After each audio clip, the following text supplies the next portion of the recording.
In this unit, we're talking about island biogeography, which is a really interesting concept, and islands have helped us to understand a lot about species diversity and speciation. But first, we need to talk about biogeography.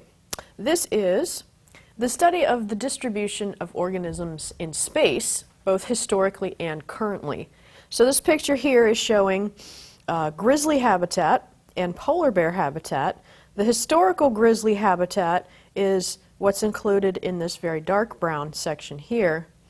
The extended range of grizzly bear habitat is where grizzlies are actually extending to nowadays, and the polar bear habitat is this red slashed region over here. And so as you can see, grizzly bears and polar bears historically did not interact with each other, but now, because of climate change, they are coming in contact, and that's causing some interesting competitive interactions that we're starting to see with those species. So biogeography specific to islands and their species is island biogeography. And in particular, we're interested in dispersal and the effects of certain things on species diversity. So these things that we're going to look at are area effects, distance effects, and age effects.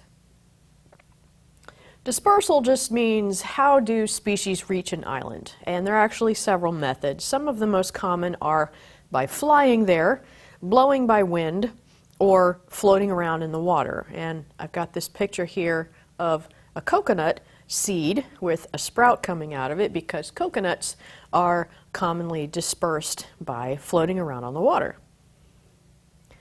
The species diversity is on an island is the number of species on the island, and this is determined by several things: immigration and extinction rates, the size, the distance, and the age of the island. And when we talk about distance, we're talking about distance from the mainland. So for instance, this island is closer to the mainland than this island is.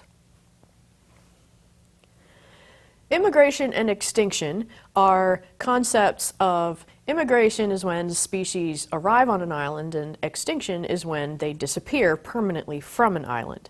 So species diversity and immigration and extinction interact with each other in interesting ways. As diversity increases, which is shown by the purple arrows here, diversity increasing, in this case, immigration rate decreases. So as extinction rate also increases when immigration increases. And so as diversity goes up, immigration rate increases and extinction rate increases, which is what this big X is showing here. And the reason that happens is because the more species that end up on the island, the less likely it is that each new individual coming to the island is going to represent a new species. And the reason extinction goes up when immigration goes up is because the more individuals there are on the island, the more competition there's going to be.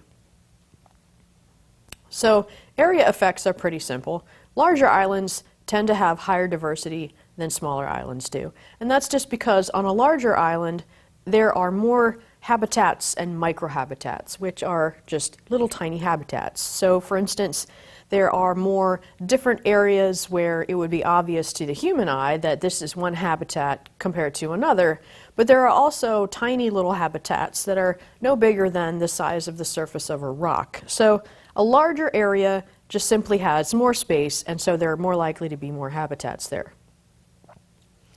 Distance effects are also interesting. Diversity tends to be highest on islands that are near to a mainland. So this mainland is a source of immigrants. So a larger island is more likely to get more immigrants than a smaller island is, just because of the distance. It's more likely that individuals are going to land on an island that's close than on an island that's far away. And finally, we'll finish this unit by talking about age effects.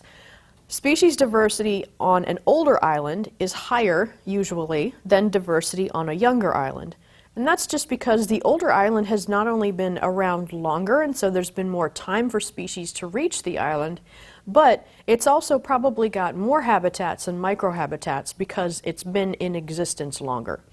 And a younger island is not going to have had as much time for individuals to arrive, and it's also not going to have had as much time to develop new and different habitats.